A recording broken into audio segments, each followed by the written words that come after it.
Kung makikita nyo, dito yung daanan. Kaya magtingin-tingin lang dyan, oh. Nandyan lang sa gilid-gilid yan yung pukyutan. Sa malalaking puno ng kahoy.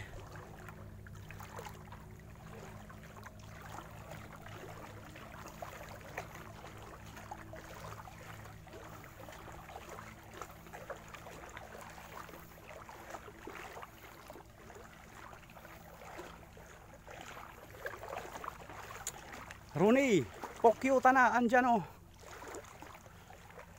Mamumuhag kami himpokyutan para makakuha ng honeybee. Honeybee. Kaso baka may buaya dito. Tignan yung daanan. Parang daanan to ng buaya.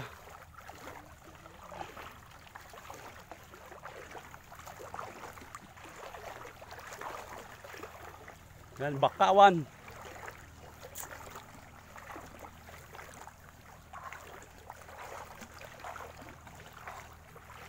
Ganyan ang lugar namin dito. Maraming puno ng kahoy. Pag may buaya, di mo malaman dyan.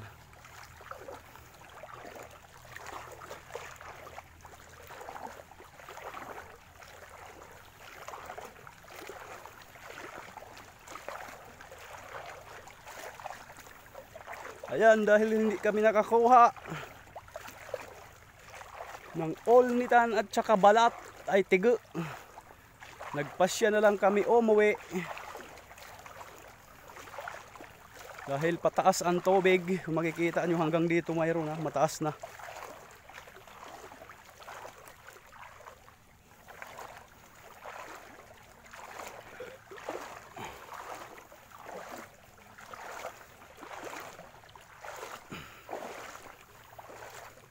Manpokyutan.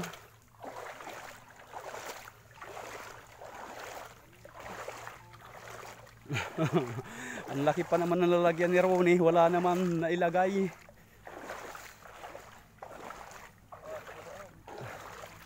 Din agi Paulo.